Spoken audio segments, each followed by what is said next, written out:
for the October 28th Village Board meeting for our Pledge Allegiance to be led by Trustee Stapleton.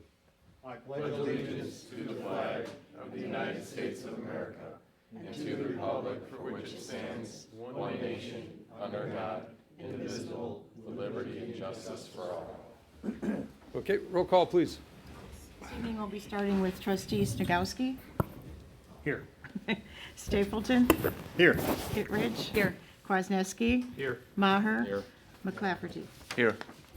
Okay, great. Okay, next up, we got the consent agenda, which consists of the approval of minutes for the September 23rd Village Board meeting, the October 8th Village Board Special Public Information meeting, as well as the October 14th Special Village Board Workshop minutes. We also have the approval of disbursements and ordinance amending the Lamont Municipal Code, Chapter 5.04, Section 5.04.080, alcoholic beverages, increasing the number of A2 liquor licenses. We have an ordinance amending the Lamont Municipal Code, Chapter 5.04, Section 5.04.080. Again, alcoholic beverages, increasing the number of Class C1 and C5 liquor licenses. We have an ordinance amending Ordinance 725, establishing a pay plan and schedule of authorized positions. A resolution approving proposal from the Artistic Holiday Designs.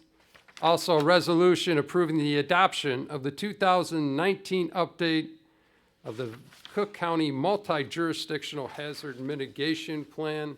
Can I have a motion, please? Second. Okay, we have a motion by Trustee Stapleton, seconded by Trustee Kittredge. Do we have any questions or comments? I have one question. Yep, on go ahead, Rick. disbursements. This is more of just a long-term item. Do we budget for, where was it? It must be like the annual heating checkup or something like that? There's 3 items. GT Mechanical is 10,600. Each one is about $3,000 to $4,000. That's the maintenance contract for all of our facilities. Okay. Correct, we approve a contract and. I don't remember that, Yep, but it it's doesn't part mean of it the wasn't budget. there, so I'm just, okay. Correct. Okay, And the other addition there, we did additional work over at the old police station, where the chamber remember is that. located, and they've also contributed their portion of that project as well. okay, and hopefully somewhere along the line, that might get improved down years and that system that you guys are worried about. Correct. All right, Okay, anything else? Good? Okay, roll call, please. Snagowski. yes. Stapleton. Yes. Kittredge. Yes. Kwasniewski. Yes. Maher. Yes. McClafferty. Yes. Okay, motion approved. Okay, next up, the mayor's report. We got a special evening tonight. We have the promotion of Sergeant David Gentile. Can you please join me down by the podium? We have an oath of office. We have to make this official. All right.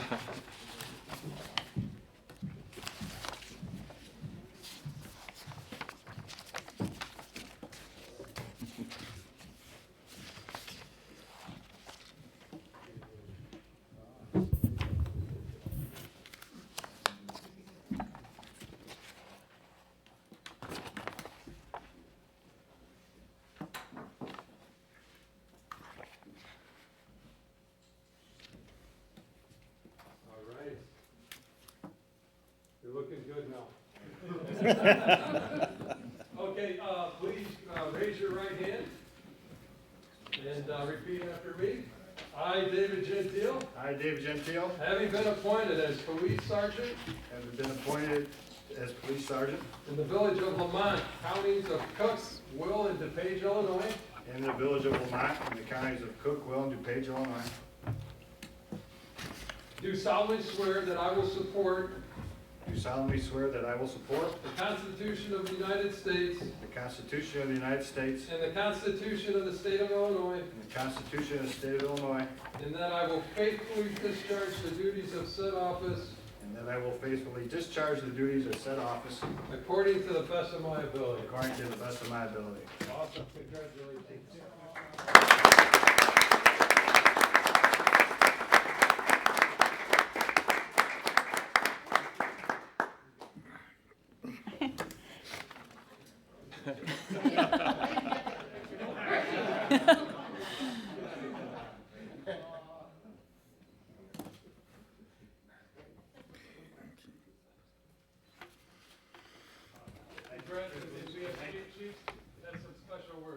So before we have Dave Stoddard come up and put his badge on, I'll tell you a little bit about Dave. He earned his associate's degree in criminal justice in 2003. He started at the University Park Police in 2010 and then joined us in April of 2013. While here, Dave became an FTO, been one of our FTOs. He's been one of our prolific drug enforcement officers on the force. He has a lot of training. In his file, he has 2 honorable mentions, 4 certificates of recognition, and 2 life-saving awards. And he's also received a lot of letters of support from the community members commending some of his operations. We're glad to have him with us. We expect a lot of them, and we're going to see good things from him. So why don't we have his daughter come up. So with Dave also tonight is his mom and dad, Mike and Robin, and his grandfather, Adam. So thanks for coming and sharing this with us. And then we have his girlfriend, Barb, and she can help him with his coat while his daughter helps him. He's going to pat his daughter is Kendall, and we're going to help pin the badge on to the top. Stick it sharp.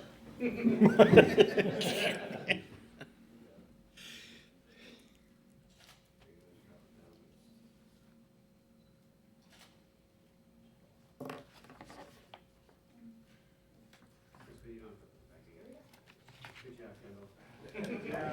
Wait, you want to stand up for a picture? Take one and you guys can take one together. Okay, come on up, Mom and Dad. Thank you. Awesome job. Hey, Greg, let's do it. I'll take a picture. I'll send these to Dave. I'll send these over to you and then you can share them.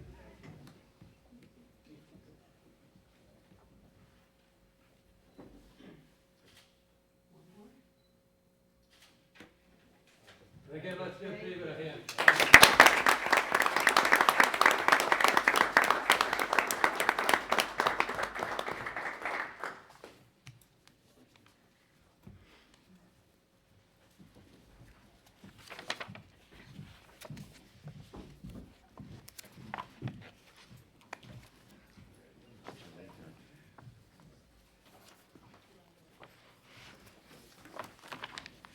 Okay, yeah, thank you. Thank you. Congratulations. Congrats.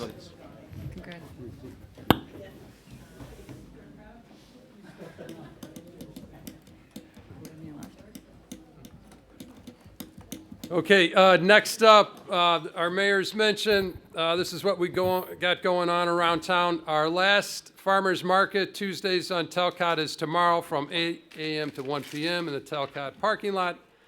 The weather forecast, unfortunately, is showing rain again, so please keep an eye on our Facebook page tomorrow morning for notification of a possible cancellation, but as of right now, it's on.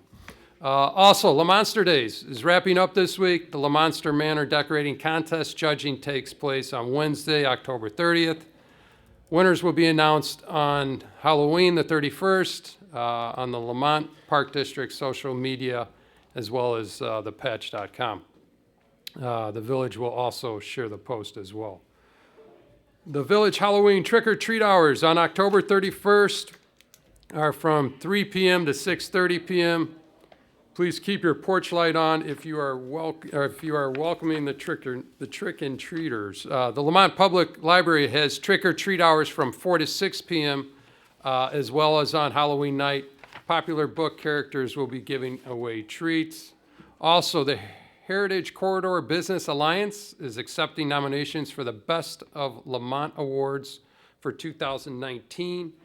The nomination form is located on their website at myhcba.com. Entries will be accepted through November 1st, and the award presentation will take place on November 20th, so please mark your calendar. There's a $25 fee if you would like to attend the award banquet. Again, please visit the HCBA website for more information. Also, the VFW will hold their annual Veterans Day Memorial on November 11th at 11 a.m. at the World War II Monument on Main Street, right out here, which is next to Higher Grounds Coffee Company. Everyone, of course, is welcome to join. The Lamont Park District will hold a Veterans Luncheon on November 11th as well, from 12 to 1:30 p.m. at the Core. They invite all active and retired military personnel and one guest to their luncheon. Advanced registration is required, so please call 630-257-6787 or visit their website at lamontparkdistrict.org.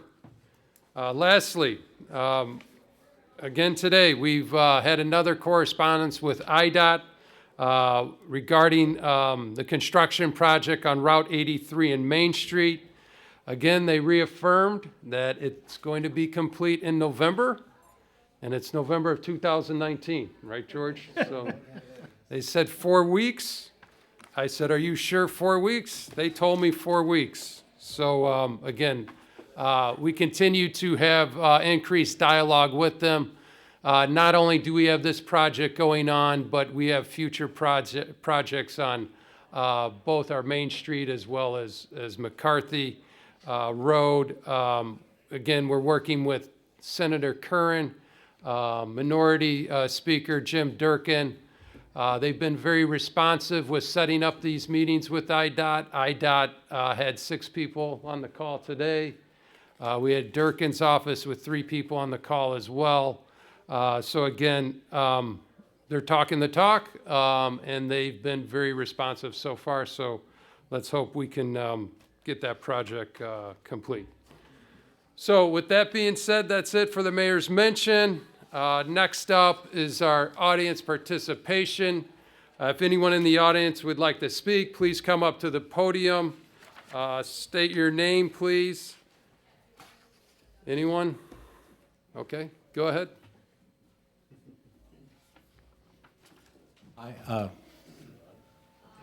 No? Yeah. Okay. Matt Giblin. I just wanted to, more about thinking towards next summer, but I was here for the cannabis workshop, and you guys were talking about downtown parking being an issue quite a bit. And so I thought, okay, you're thinking the same thing I am.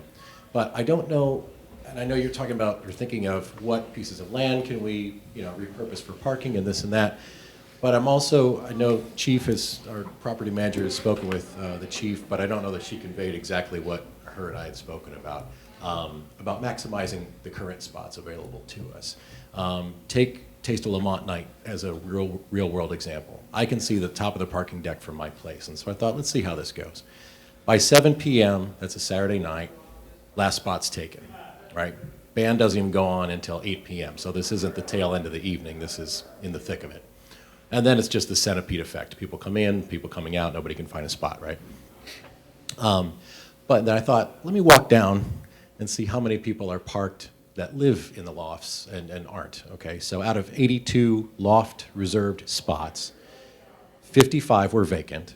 Now that's not terribly surprising. It's a Saturday evening, people are out and about, but it seems kind of high to me. And I thought, let me see how many cars that I personally can recognize that might be parked in a public spot rather than in their reserved spot. I probably know 5 or 6 cars, that's about it. But of that, there were 3 that were parked in non-reserved spots. Just by habit, for 10 years now, whether they've been there for 10 years or not, they haven't had to worry about this too much. And we've got the good problem now that we have these large-scale events that are bringing thousands of people. And I know we want to maximize parking as much as possible. I'm not sure what the answer to that is for us to do. But the association's here to help as best we can, whatever you deem might be helpful. But I think you're losing about 10 or more spots, if maybe even more, on some of these events, because people just Monday through Thursday, they park wherever, and that's not a problem. But here comes Saturday, an event with 3,000 people. They're not paying attention. They're not going, I better go move my car, So just think you're not totally out of spots as much as you might think you are at the moment. Okay. So. Well, Matt, no, I appreciate your willingness to work. And again, obviously, the good news is, we parking's a problem. That means people are coming downtown, right? And this is, you know, over the last 2 years specifically, and we recognize that. You know, the good news now are that people now realize that that parking deck is The signs open have to the helped a lot. public. Thank you for that. Yeah, no, and we're still looking for feedback on the signs, right? We'll be the first one to tell you we probably are not perfect, right, Jason, as far as getting the signage up there, but but no, I mean, I think people now know. I mean, I can remember being in a meeting literally a year ago, a church meeting. I asked 70 women, who knows there's a public parking garage downtown? Not one hand went up.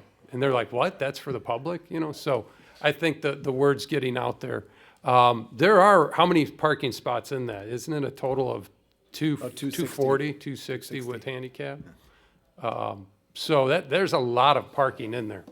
I don't know how many people have now purchased those additional hanging tags for those that have a second Yeah, car. I do not know. There's not many. And I know there's something that Chief, I think it's going to require a collaborative solution with Chief and you guys. You know, we thought about eliminating the reserved spots, but then give everyone a placard, but then people like to park right by their unit. But now that it's filling up, we might have to come up with a new solution. And so Chief, and we're also working on, I know Jason and the Community Development Department, we've applied and received a grant through CMAP, Chicago Metropolitan Area for Planning, for a parking study, parking and civic space study that will start in January. So we're not too far, and we really want to take a look at a comprehensive look at the whole downtown. One thing we were talking, I mean, one of the curses of having a limited train, we don't have weekend traffic, on our train we don't have evening, is that essentially after, you know, the first or the last train leaves in the morning, if there are spots in the Metro lot, those are available for parking. Saturday and Sunday, we have a couple hundred spaces in the Metro lot. We got to do a better job promoting that, maybe with signage, maybe with some PR materials. There's plenty of parking there. I know with the downtown, with Peterson Hardware property being demoed soon, the south side of Canal Street has been earmarked for parking.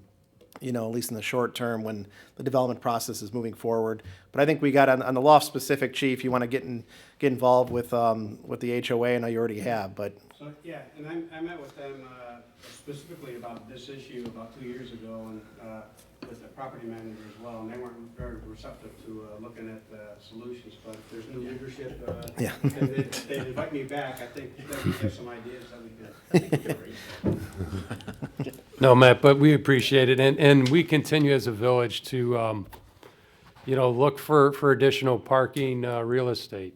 We've had, we're looking at one piece that I believe is in potentially the land bank or up for auction, and that's on the south side of the tracks. But again, I think no one would disagree that we don't fully utilize all our parking, and I think we continue to, I don't know, I think we evolve trying to do that. So it is communication, and it's, you know, working with the businesses as well. So thank you for reaching out, though. Thanks, Matt. Okay, anyone else? All right. Oh, go ahead, Come on Rick. up.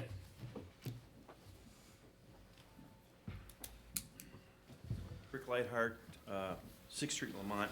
I just want to thank the board members who attended those meetings that we had this week about just to discuss what's going on in the village with the Peters Property Development. So thank you for coming. I trust that you, for those of you who attended, I hope you found it objective, not subjective, not advocacy, I hope that that's what you found. So if you'd like to call me and say you did find it that way or not, I tried to moderate that meeting to make it very objective and everybody get a chance. So thank you for coming to that, and I really mean that. So, but there has been some additional people have asked me some things to come to tonight and speak to you on a couple of issues.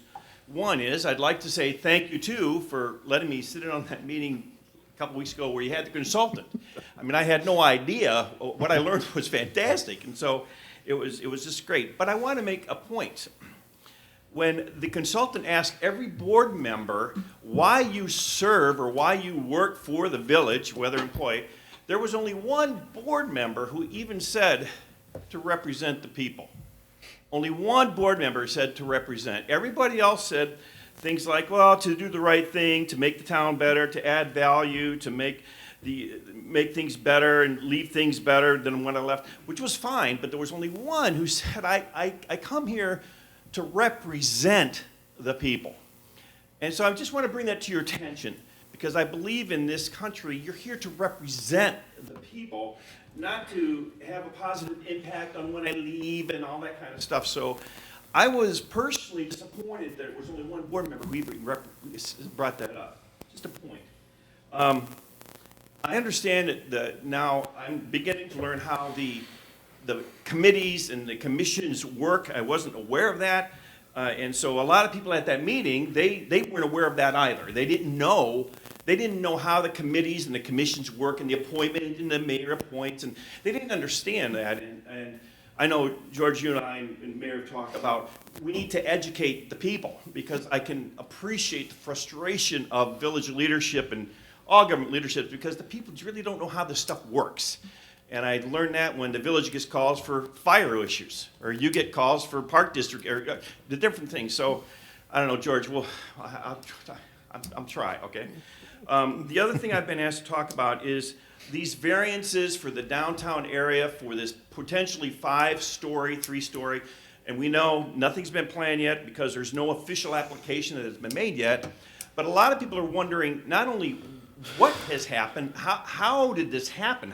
How does this particular developer come in and say, well, I'm building a 5-story? And so they don't always understand. And I think a lot of it is because they don't really understand how the whole thing works.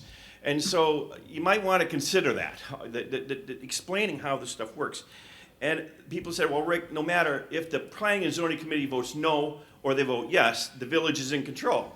And that's absolutely right. That's what I told them. I said, that's right. But I'm sure that the village would like to get a full positive response from the Planning and Zoning Commission to say, yep, we want 5 stories. The Planning and Zoning said it, so now the village said it. So see, all you residents, you're wrong because the Planning and Zoning said it. And so I just wanted to bring it to your attention. That's what people are telling me. I hope we can get the village people and a little bit more aware of how this whole thing, civics, works. Because part of my frustration getting these calls, and your frustration, I'm beginning to see it. So thank you for coming. For those guys who did come, I really appreciate that. I don't know how this thing is going to shake them out, but people have said, Rick, we're going to put a petition together. And I didn't say yay or nay on a petition, but this is something different than the sports complex of years ago. This is something completely different. And so they've talked, and I try to stay as objective as possible. And I said, I'm going to bring that to the attention of the board. So that's what I'm letting you guys know I'm hearing out there. But I thank you for coming and hearing what those people said, and I think you'll agree it was pretty well attended for not a whole lot of people knowing about it. So thank you, board. Rick, when is the next one? I'm looking back at the text at 9:02 p.m. last Monday, saying you invited me, so. Yeah, I did. I appreciate it, but I know, 7 John. hours heads up doesn't do me, so. I agree. I will go to the next one. I agree. When is the next I one? don't know. Okay. I'm not the 7 hours one. before you. I'm not the Yeah. one doing. I don't know when it is going to be. So if you could just give us a heads up. Absolutely, but I do understand, George. You knew about it too. You knew about it 3 or 4 days ahead of time, so you knew about it. Yeah, you know, the and- board knew about it. No, so. and Rick, and I mean, one thing I talked to a couple residents Sure. today on the phone, and they were disappointed that they didn't have enough time, but a couple of them, one individual thought that it was a village meeting. So there's a lot of misinformation out there, Yes. and I explained to him it was not a village meeting, Yes. while there may have been village officials, and I think we've talked about this during the referendums, that maybe a government 101 that you could chair a group, and let's talk about these issues. I think people don't understand what everyone's job is to kind of drive investment, bring the players to the town. Sure. But what I would tell when you get your calls from people, I mean, there will be process is coming, and just hammer that point home. I mean, there will be process. There are codes. We'll look at them. Development will judge against the codes, the planning and zoning, the village board. And we'll try to make the best development for the town. As I think I've that's where conveyed there will be before, process. Is what I'm just trying. What I'm hearing is they're not trusting how this whole Peterson thing has come about. They just don't feel good about it. They don't know what happened before. They don't feel informed. They kind of feel it's being shoved through with planning, zoning, board. So there's as Jill and I talked a little bit of anger out there. that there's not a whole lot of transparency on how this stuff works. And how did this guy get to come in and say, well, it's going to be 5 stories? Well, it's not going to be 5 stories. Maybe it'll be 3. We don't know. We don't know. We don't know. And it's like, well, how come we don't know more about that? And so that's what I'm hearing. You guys are hearing the same thing too. So Yeah, Rick, I mean, more than happy to come out. Absolutely, No, I get it. I mean, we were as amazed as you. We went through 7 other developers. This guy comes in, he just buys it. yeah, Guess what? Maybe he just has money to burn. I don't know. Yeah. And he says he puts it out on the website. So conspiracy, I know everyone thinks, every political elected official there's a conspiracy. I could tell you that's not the case. We were amazed as well at how quickly they moved. They love the town. They're doing great Of course work, you I love it. think. It's a great So- town. Of course you would love the town. Yeah. It's a great town. Yeah. It's a great town. But the main issue is that 5 stories. It's not actually. It's not the 5 stories.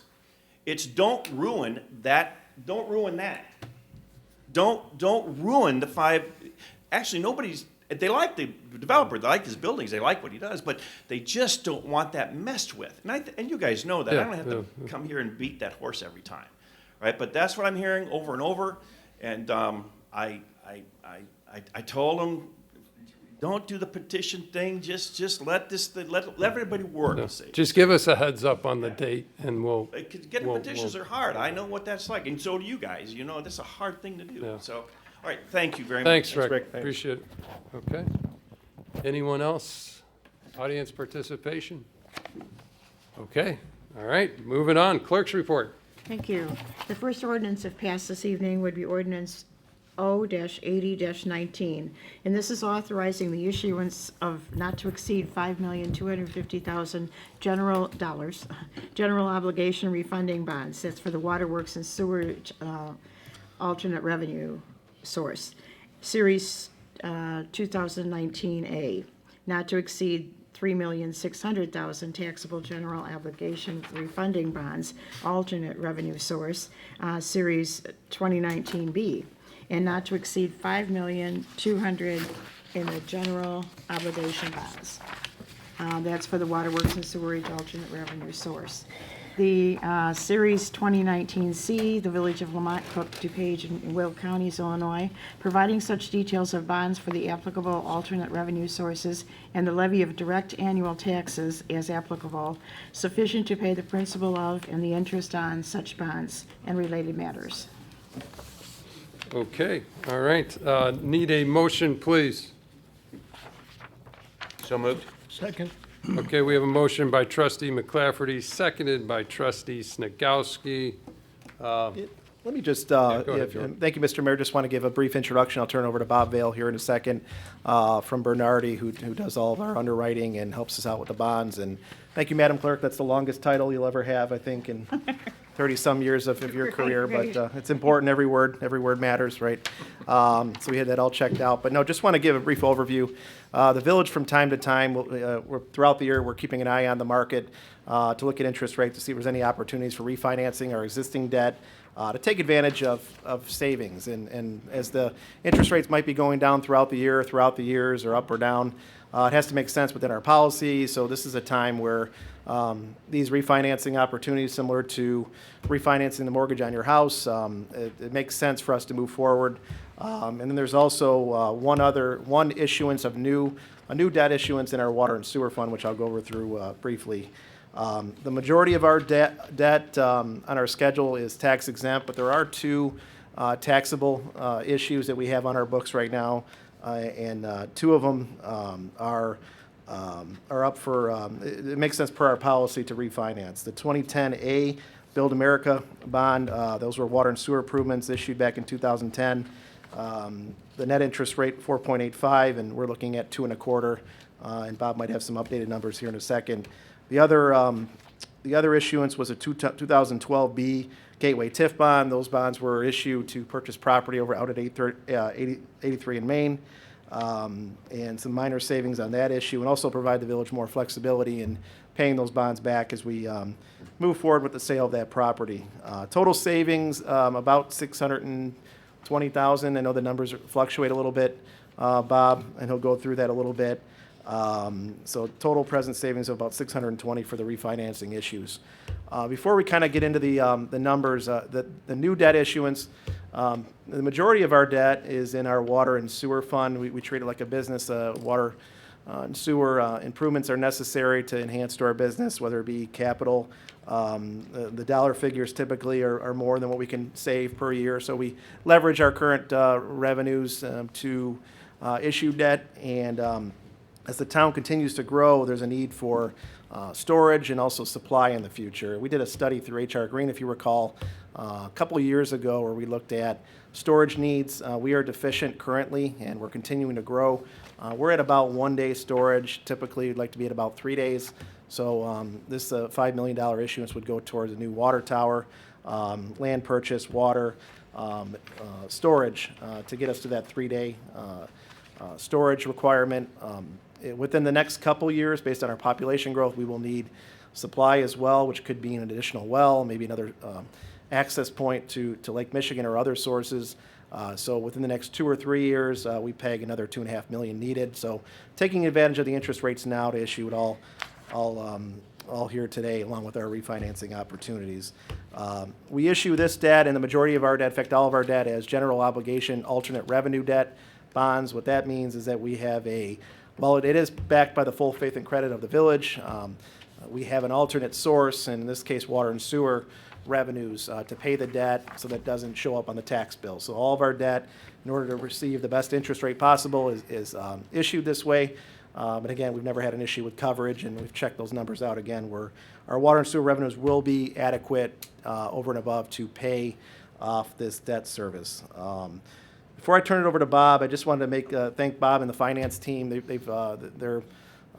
Chris has a visiting family this weekend, and she'll be back later on this week, but did a great job with the bond rating presentation. Every time you go through these issuances, you go through a bond rating call, and it's a presentation of your financials. So Chris, myself, Bob was on the call, along with Miragovsky. We were reaccredited or reaffirmed our strong AA2 bond rating. So we're excited about that. We had a good put together our financials, and I think the Moody's folks were really excited about where we're heading with our financials, some of the credit strengths, growing tax base, above average resident income levels, and healthy operating reserves and liquidity. All those marks are going up, and I think they were interested to see that. And so we started to talk a little bit about upgrade. We're not quite there yet, and some of the input we received again is our higher balances on our police pension unfunded liability. Over the next 4 or 5 years, half of our debt will be paid off.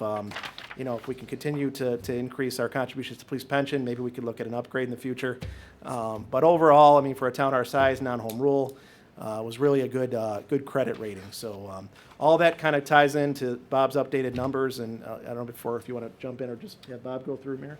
Go ahead, Bob, you Yep. could I kick think it off. George pretty much. What did he leave the you? whole You got the new numbers. presentation. Well, no, thank you, George. And just to compound a little bit on the rating, the highest rating a village can get is a AAA rating. And the Village of Lamont is AA2 rated. So there's AA2, there's AA1, and there's AAA. And you're 2 notches from the top. And being in Illinois, that's a feat in itself. And as George had mentioned, the analyst and their Moody's committee had mentioned to us on the call that there's some extremely positive trends that the village is seeing right now, and the move for an upgrade to AA1, I think we're close. We're not quite there yet, but based on just kind of reading between the lines what they told us, we're definitely moving in the right direction. So kudos to the board, to George, to Chris. From a financial standpoint, you're doing great. So I just wanted to pass that along. Yeah. And with that, kind of go through the presentation that I passed out here tonight, just briefly go through this. It's basically an update.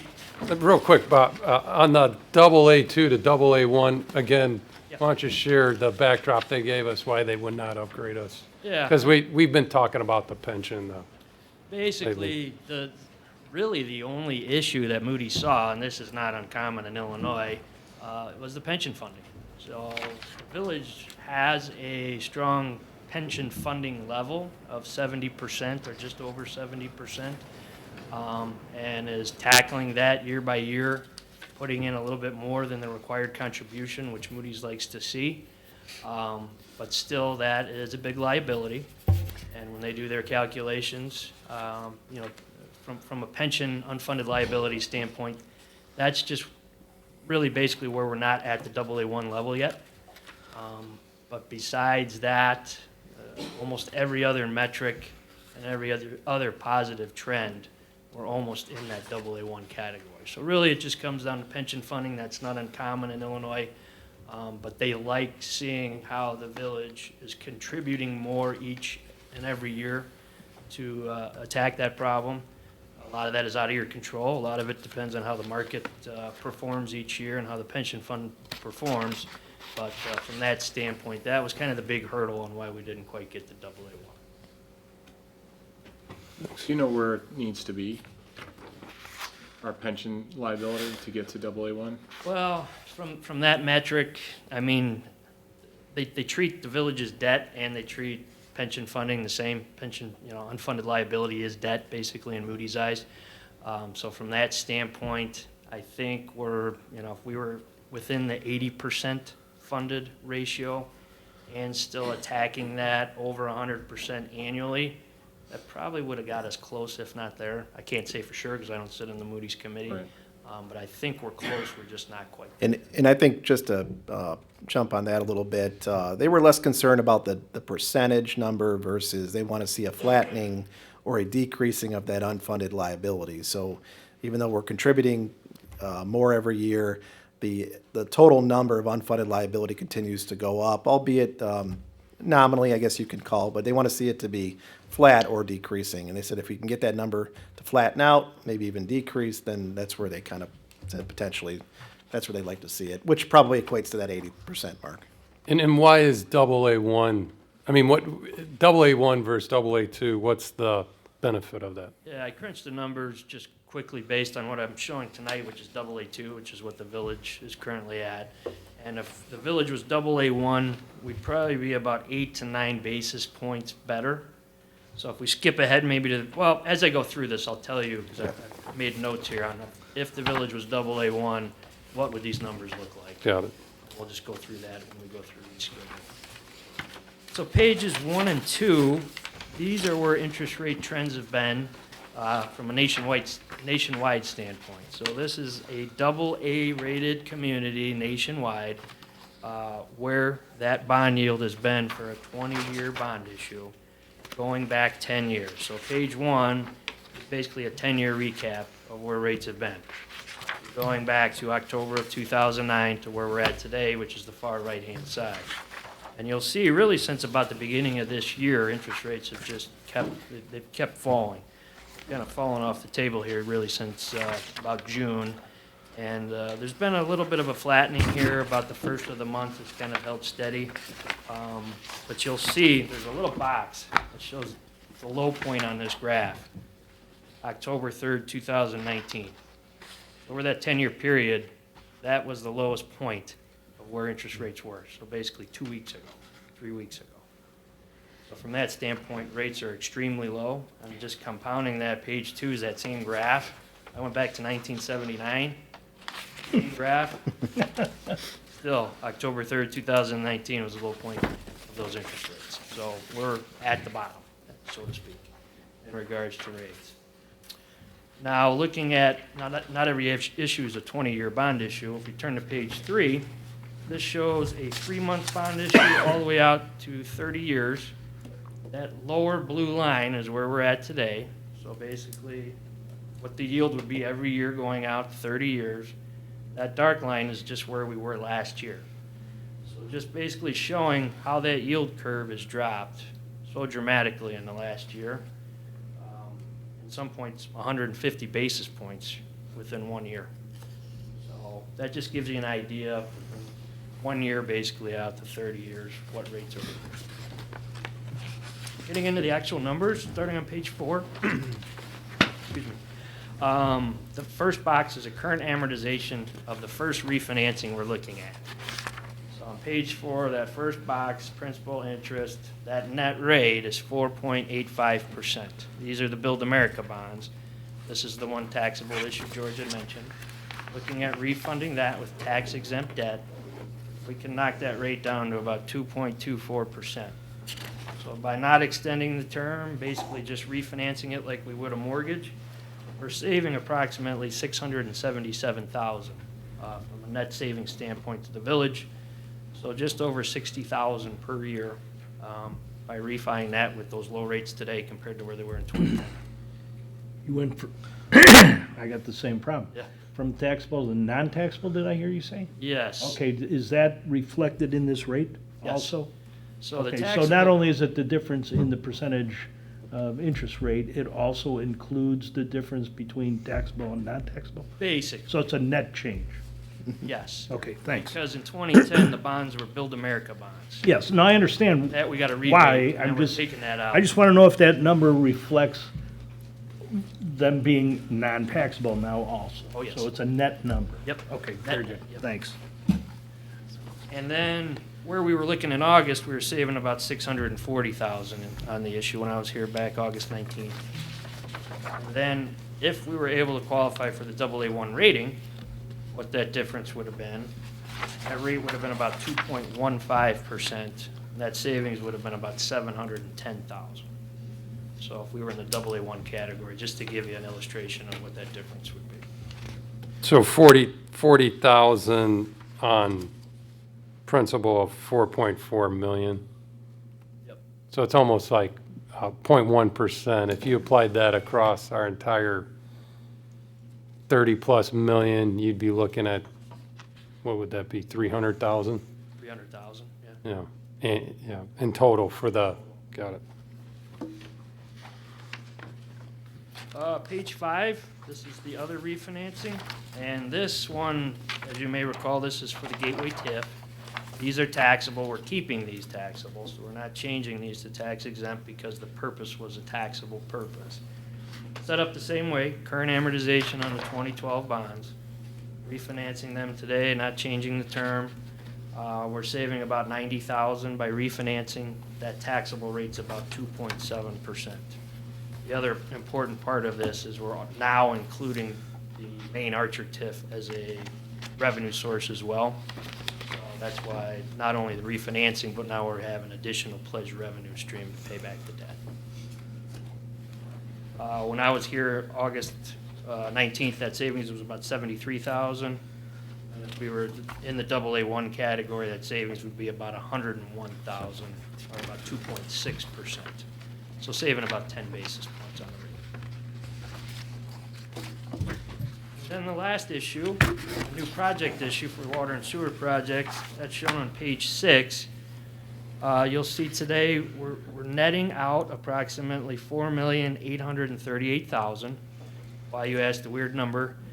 Basically what we're doing is we're trying to keep all of the bonds bank qualified. That qualifies the village for a little bit better rate. By doing so, that generates approximately the $4,838,000, with that rate being approximately 2.83%. Now, this goes out longer. This is a 20-year bond issue. And we've got level debt service of about $323,000 per year.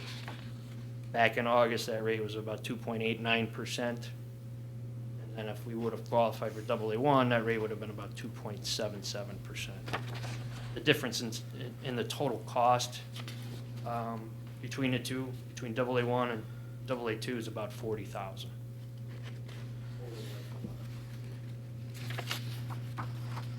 And then just showing you your total water and sewer bonded debt is shown on page 7. So this takes into account the refinancing, which is the 2019 A bonds. That's the first column in green. And then the second column is basically page 6, the new project bonds, the total water and sewer debt service going out to fiscal year 2040. So that's basically all the numbers recapped. And from a timing standpoint, I wanted to cover that on page 8 and then take any questions you may have. Page 8, this is the timeline we looked at in August.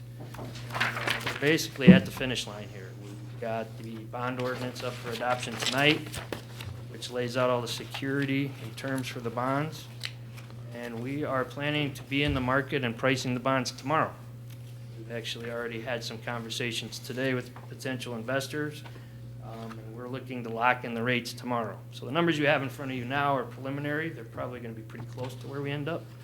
But from a supply standpoint, from the Fed meeting on Wednesday, our underwriting desk has basically told us tomorrow is probably going to be the best day within the next week or two to price the bonds. They want to get ahead of that curve before the supply extremely hits.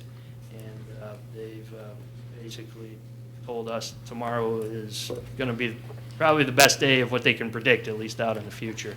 And between now and the end of the year, from a supply standpoint, we're probably not going to see much of a dip. So we're trying to get ahead of that curve a little bit. Anybody have any questions? I have one question, but I don't know from your perspective or if it's George to answer. So what I'm seeing here is that it's gonna be roughly about $323,000 a year in our payments for the bond payments. What was our surplus? So what available funding do we have in the water department to be able to cover this? So when we talked before, we have enough money to Yeah. cover this. I just wanted to talk about how much we had there. Yeah, typically, a normal year, obviously, if we have, higher low rain years, it could change the revenue number, but we bring in about $5.5 million a year in our water fund, and then operating costs is about $3 million. So you have about $2.5 million extra to pay for debt. So we've talked about if you don't issue, basically, if you don't issue debt, you have about $500,000-$600,000 a year extra fund balance, I guess, or a gain per year to put towards one project. So if you leverage that revenue going forward, you're able to bring it in up front. But yeah, about $2.5 million, and then you have the debt payment. Okay, good. So there's still going to be a surplus annually. And so we're not looking to go into our operating fund to pay for this. This is the water fund is paying. Correct, 100% water fund, correct. Okay, thanks. And Bob, do you want to share a little bit? Again, we've talked as a board, the need to continue to pay down our debt, right? But this is an opportunity. What you mentioned earlier, we're at probably an all-time low or close to it. But B, more importantly, we have water projects, an inventory issue that we would not be doing our job if we did not address it immediately. And the only way we can address that issue is with debt. We do not have the $2 to $4 million, just hanging around, in our bank account. But with that being said, we're taking on this debt now, but can you just walk through, we do have significant debt repayment, principal payments going on in the next 5 years. One thing we did as a board, just so that people understand back home, is that we are looking at our debt and even taking this debt on in the next 5 years. Bob, can you comment on that? Where our net debt will be? Yeah, your net debt, your debt amortization schedule from principal repayment is pretty rapid. So within the next 5 years, and I think George had mentioned, the debt repayment, I think the village is going to pay off about 52% of the total debt. Not just the water and sewer, but all the other TIF debt and other general. All our debt, which is north All the of, debt. I think, Exactly. 30 million. Exactly. Yeah. And, it's important to point out, that's why I showed it here just as the water and sewer. We're paying back the debt service on the 2019 A's and C's just with water and sewer revenues, which you have more than enough capacity to borrow. We've got to show from a legal standpoint at least 125% coverage. So basically the operating revenues over expenditures every year, or we cannot issue the debt as alternate revenue source bonds. I believe we're about 2.5% for that coverage, so well in excess, basically 2 times in excess of what the statutory requirement is. And then from the standpoint of your debt service or your debt payments, you have various revenues that are paying back that debt. So, as George had mentioned, these are alternate bonds. All of the village's issues are alternate bonds. Every December, you're abating that tax levy. So the village is not extending any of its bonded debt on the property tax roll. there's all additional revenues, various revenues that the village has pledged to pay back that debt. Property tax is basically a backup to get us the lower rate, but you're not levying any of that on your property tax. So from a debt standpoint, I mean, basically 50% is paid off here in the next, might even be 4.5 years. And to bring the full picture, going back to what we started the conversation about with the AA2, 5 years, not only do we pay off 50% of our debt, but then we now have potentially excess monies to address our pension obligation. So I think, I want everyone to understand, we're looking at this picture, you know, we do have a plan. We're looking at paying off debt. We're looking at potentially having the ability to pay down our pension as well. But granted, after our debt amortization over the next 4 or 5 years. Okay, anyone else? Any questions, comments? Thanks, Bob, appreciate it. Thank you. Thank you. Okay, so with that being said, no other questions. Need a motion, or I'm sorry, we need a roll call, please. Okay, Snagowski, Yes. Stapleton, Yes. Kittredge. Yes. Kwasniewski, Yes. Maher, Yes. McClafferty. Yes. Okay, motion approved. The next ordinance, if passed this evening, would be O-81-19. And this is granting a special use for an outdoor dining area in the DD zoning district at 106 Stevens Street in Lamont, Illinois. That's Huey's Irish Pub. Okay, need a motion, please. So move. Second. Okay, we have a motion by trustee Stapleton, seconded by trustee Kwasniewski. Jason, are you taking this? Yeah, I need to wake up a bit after all those numbers. Got into something fun. And just as a note, we had a Scrivener's error in the title. It's 118 Stevens Street, I believe. Yeah. An astute resident out here mentioned that to me.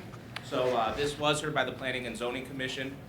Just so the board knows, we did adopt restrictions on outdoor entertainment to 10 p.m. from Sunday to Thursday and 11 o'clock on Friday and Saturday as part of the resolution. Okay, thanks, Jason. Any other comments, questions? Okay, roll call, please. Okay, Snagowski, Yes. Stapleton, Yes. Kittredge. Yes. Kwasniewski, Yes. Maher, Yes. McClafferty. I'll abstain. Okay, motion approved. The next item, if passed this evening, would be O-82-19, and this is granting a variation, or granting certain variations from, let's see, 17.07.010 and 17.26.110 of the Lamont Unified Development Ordinance to allow construction of 4 single-family detached homes on 4 separate lots at 459 4th Street in Lamont, Illinois. That's the Hoffman subdivision. Okay, need a motion. So moved. Second? Okay, we have a motion by trustee Snagowski, seconded by trustee McClafferty. Jason, are you taking this? Yes, sir. Yeah, the variations sought here are consistent with the neighboring Erie subdivision that was approved for Fifth.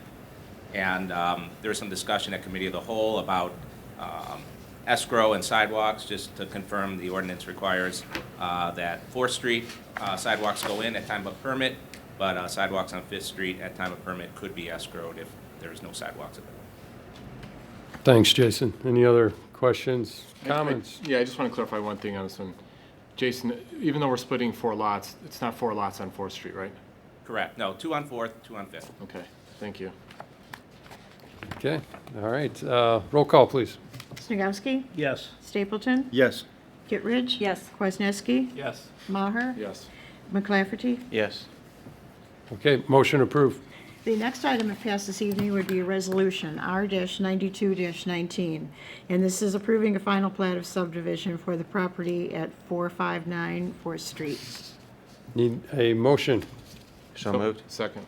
Okay, motion by trustee McClafferty, seconded by trustee Maher. Nothing new here with the passage of the variations. This is the plat of subdivision that would get recorded with the county. Okay. All good? Okay, roll call, please. Snagowski, Yes. Stapleton, Yes. Kittredge. Yes. Kwasniewski, Yes. Maher, Yes. and McClafferty. Yes. Motion approved. The next item, if passed this evening, would be R-93-19, and this is to award a contract for the Forge Access Road Rehabilitation Project. Okay, need a motion. So moved. Second. Okay, motion by trustee Kittredge, seconded by, who was it? Maher? Maher. Give it to you, Dave. Who's taking this I'll one? give a George? brief overview. Thank you, Mr. Mayor. So the Forge Outdoor Recreation Park continues to move forward. Earlier this year, we approved zoning for the project. The village board approved a license agreement with the Forge, which kind of governs the how the village's land is going to be utilized as part of the project. We've approved the intergovernmental agreement with the township and our relationship with the township moving forward on this project. So that's kind of the entitlement phase. Now we're moving forward, we're actually constructing. So this is the exciting part, I think, in moving the project forward. As part of our license agreement, we've agreed to work with the Forge for the village to bid out, oversee, and essentially manage the infrastructure projects related to public infrastructure, the road, the footbridges that'll be public, and also the parking lot. The village will oversee those projects, bid them out, construct them, and then get reimbursement 100% from the Forge. So that's all part of our license agreement with the Forge. So this is the only project of the three that are going to move forward this year will be the road rehab. This is the access road on the north side of the I&M Canal, leading from KA Steel all the way east to the parking lot area, which includes widening, aggregate base course widening, excavating, some debris removal, and other safety improvements for the road. The village bid it out, received 6 bids. Hoppy's Landscaping came in with a low bid of $97,727.50. It's about $1,200 below the engineer's estimate. If you have any other questions on the project manager for the Forge is here, but pretty simple. We'll move forward with the project this fall and working with Hoppy's and constructing the road. Basically, it's a minor rewidening. The road may shift a foot or two to the north away from the canal wall. Some stone work, and then in the spring potentially bring in some more grindings. But again, we're constructing it, managing it, but we'll get reimbursed by the Forge. So this is basically the base course, and then in the spring you'll get the grindings? Correct. And a little bit of a widening. So it's a full 18 feet, correct? Correct. And again, the Forge, the initial entrance is going to be on the north side. We continue to work with Canadian National off of Main Street, but at least the initial phase 1, right, Jeanette? We're looking at least a couple years. We'll be entering off the north side. We will, again, want to thank the township. They've been a great partner, as well as the village in making this work. We will be addressing parking as well. How many additional parking spots, Jeanette, is on tap? Yeah, well north of 200. So again, and again, this is, the village is pretty much fronting the project, but will be fully reimbursed by the Forge. So, any other questions, comments? I have a question. When is this project going to start? Do we know? Yeah, it'll start within the next week or so. Don't look at It has to get, I asked Jim Kankar today, we want to get this done this year, so it'll start as soon as probably next week. We'll have to do a pre-con, maybe not that early, but next couple weeks we'll get Hoppies going on it. The reason why I ask is because we have the south side already closed, the trail, so I'm assuming this is going to close the north side road as well, so there's going to be no access into the quarries. So I want to make sure that we Get information out and well, more importantly, I want to make sure we limit the amount the quarries are closed. Yeah. So, we're still having good weather, and there's still people going down there. So I think we need to be considerate of the scheduling, especially having both sides closed. I don't know how long this project's going to take. I don't know if we're getting that. about a month. So I think We don't want to completely shut off, I understand Yeah. your point. So we'll work with Jeanette and Jim. We're gonna try to start on the east end, so that we're not gonna, people could at least drive down there and park near the first footbridge. They'll still be able to kind of use the ped pass. But I think we're gonna try to, I'm gonna work with Jim and Hobbies where we start on the east end and then move problem is the road's pretty narrow. We are gonna have some shutdowns just because of what he said, and people try to get around. So my request is to make sure that we don't shut that down for a long period of time early in October or early November if we have time to be able to push it off. That's my concern. You don't want to be doing it 2 months from now or a month and a half from now. When there's snow on the ground, this is probably, Yeah. this is the only window you're going to get. So I'm just asking us to, I'm not Part telling of, us when we as have part to of the do it. pre-con, we'll, I'm just yeah. asking us to be Understand. considerate of the fact that we shut the entire quarry down when we do this. Right. Jeanette, just a general update on the project and the towers. We actually poured our first footing today. The skyscraper tower was formed, inspected last week, and we got all the concrete in. Nice. Progressively working towards the other node centers, and I think we're gonna be starting working on the cross towers. So we're anticipating that will be completed probably mid-December. I'm sorry, so you mentioned that the foundation for the towers, right? You poured one today, and you're gonna be working on others. When will the actual, steel be erected?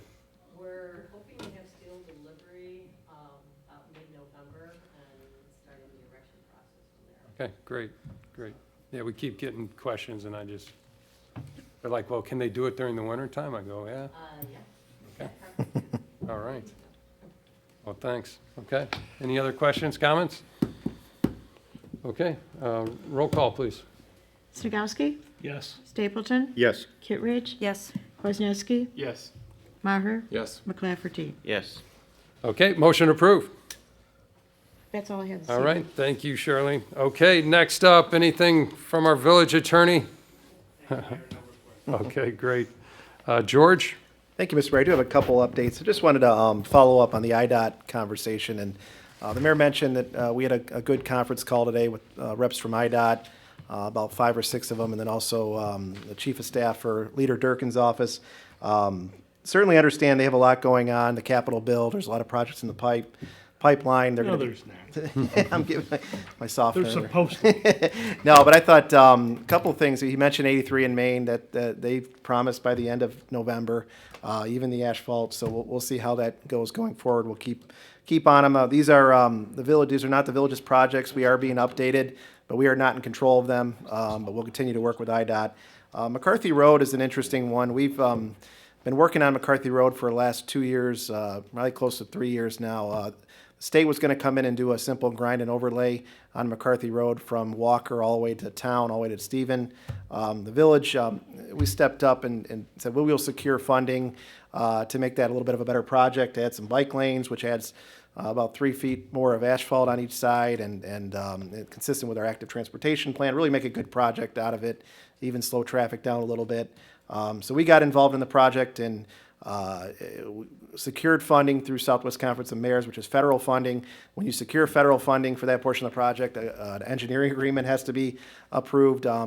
We've been waiting about 10 months on this engineering agreement. It came in today, right after our call. Coincidence or not, I don't Magically. know. But we do have the engineering agreement. We were really worried about. Which was dated 3 weeks ago, right? Yeah, so sometimes a phone call, but yeah, we were worried about losing next year, but there's a chance now. We're going to continue to move that project forward to get it done next year. It's a really good project, but we were worried it was going to go to 21 and beyond. So that's moving forward. We hope next year to have that project. Main Street, speaking of the Forge, and I got Tom Ballard here as well. We've really been working with IDOT for how many years now, Tom? 3 or 4 on if you guys have seen after a heavy rainfall, Main Street is in terrible shape. It doesn't drain properly. The asphalt starting to the base is starting to erode. All sorts of issues. IDOT has a really good project that they're planning. It's just taking some time to install new culverts and then do a complete reconstruct, grind and overlay. And then also widen it a little bit, put 6-foot shoulders on each side. A really good needed project. It's very important for the Forge as well. Obviously, they don't want to be opening up Phase 2 while that project is being torn up. So try to keep IDOT moving on that project. And they do have $430,000 in for Phase 2 engineering for next year, for 2020. They told us by the end of this year they'll have phase one completed. We heard that last year. But we're going to keep, I think it's just communication and it's a really good project. It's an expensive project, but it needs to happen. So we're continuing to work. And that really falls in line. I mean, a lot of those trigger points help with the forge and overall safety. That road continues to flood probably 3 or 4 times a year, right, Tom? They flooded the other night as well. Actually, with the 4th Street culvert got cleaned out, it actually Helped a little bit? relieve the water a lot sooner than it has in the past. Okay. But we still need to have that Yeah. cleaned out all the way up to 4th. So we'll continue to work with IDOT. Again, these are not our projects, but we are not in control, but continuing to meet and get those projects going. A couple of our projects, Emily Lane, they're going across the road today. That's the water main extension. That'll finish up soon. They will move, it's the same contractor. They'll move to Fifth Street this week and start the utility, the water main construction on Fifth. Trying to mad dash before the end of the year. And the rest of our resurfacing projects will finish over the next month. Stevens Street, that's a project we received a grant from DCEO through Senator Curran's office. We received several months of delays on trying to get a permit with the railroad. So that project, while we're going to get all the ramps in, that project involves grind and overlay, but also the replacement of all the ADA ramps. The ramps will get done. The actual resurfacing might wait till next year. So we're trying to, we're watching the weather and, but. We want it done next we year. want it There's done. no sense putting a year of snow plows on it when we could just do it in the spring. But we'll clean it up and all the bricks will be back into the ADA ramps and, but that might be a spring project to finish up. So that's what's going on with, Stevens Street. A couple other things, regarding overall village projects. We're trying to get more information out. We don't have, press here every meeting and we have the patch. One thing we were trying to do is just get more general information, bite size on our website that folks can go read and respond to questions. And so if you go to our website at the bottom portion under Village Spotlight, there are several projects that are on there. There's information on the recreational cannabis public hearing that we had the other day. It talks about the process going forward. There's information on the downtown redevelopment. There's a lot more going on than just a 5-story building or 3-story building in the downtown. There's a lot of good things happening downtown and kind of more of a comprehensive look. And we put a lot of our questions and responses to those questions on that webpage as well. Try to educate yourself. We can't do a whole lot with print. It's expensive, and by the time you send print out, it's already outdated. So we're just trying to do more on our webpage. We will get our newsletter out here for the holiday season here coming up, and we'll get a lot of that information in. I understand not everyone can go to the website, but we want to get more information out. There's good information. The cannabis workshop, downtown redevelopment. There's the updates on our IDOT projects. And lastly, we just posted an update on our Route 83 in Maine, village-owned site property. The village procured property over the last, probably from 2011 to 2015, out at 83 in Maine, about 16 acres. That project is finally coming to fruition, and we're going to be seeing a developer. We've already approved a development agreement with Bluestone, a development services agreement, I should say, to kind of evaluate the property for development, bring users in, and now that is going to be coming up here in November. We're going to be talking about potential contract to sell that property. So a lot going on at 83 in Maine, and just we're trying to do our best to get the information out so people can understand it. Some of these projects go on for years and years and years. We can't expect everyone. Jerry can come every meeting, but I know not everyone can. So just the more we can put online, the better. If you have any recommendations and more or less we can put online, please let me know, and we will do our best. Yeah, I've gotten good feedback. Obviously, we don't have a newspaper anymore, and so it gets, we hear it loud and clear. It's tough on communication. I don't think Rick's idea of a billboard on the back of a truck, we probably can't do that one. But do the Blues Brothers. Blues Brothers. Yeah, but yeah, no. But in all seriousness, we hear it loud and clear, and we're trying to address as many of the issues as possible. Especially the big ones like the cannabis, Route 83 in Maine, our downtown, our development projects, the Forge. All of these are online. There's some good Q&A I think it's a great start. I've gotten good feedback on it. It's a great place to just say, hey, you know what? Here's the the address. Check it out. And I've heard quite a bit. I'm not a social media guy, but people are like, okay, I get it. I can point to it. And so definitely check it out. I know not everyone uses the internet, but go to the library or do the best you can. But again, looking for feedback, and we'll continue to try and address especially these bigger projects. So again, thanks to George and your staff, Linda, Jason, Donna as well. So good job. Okay. All right. Next up, any board reports, staff reports, Chief? Thank you, Mr. Mayor. Just real brief, we have Halloween coming up Thursday from, the hours are 3 to 6:30 PM. Just a couple quick comments. Please avoid trick-or-treating alone and walk in groups with trusted adults. I was just checking the upcoming weather, and it looks like it's going to be dropping into the 30s in the evening, rain and snow mix. So the visibility is going to be terrible if you're coming home. Please don't be rushing home. Take extra time to look for kids at the intersections. Take care backing, entering and exiting driveways as well. Look for the haunted squad. Weather permitting, we'll be out there again in the neighborhoods with the lights and siren, handing out candy. So you get to come with me this year. I'll be there. All right, thanks, Chief. Appreciate it. Any other new or unfinished business? Anyone? I do have one. Go ahead, Rick. I've been meaning to do this and keep forgetting, but it came up tonight, so this reminded me. I just think it's, whoever was involved and all who were involved in getting the signs put up for the parking. I think you guys did a great job. I like how they look. I think they're placed well. We've been talking about it for a long time, so it's nice to see them up, and obviously they're working. And then one quick story as it relates to the parking situation there. When we were going through our discussions about the elevators having problems in the parking building, my daughter used to live in one of those. So I asked her, how much trouble did you have with the elevators? She told me, I didn't have any, Dad. I parked right in line with my unit. That was not her reserved parking space, though. So I just want to communicate that that could also be an issue. We're going to have to figure that out because people do park where it's more convenient. So she was able to just walk in her unit through the door and down 2 steps or something like that, rather than parking where she was assigned, in which case she would have had to use the elevator.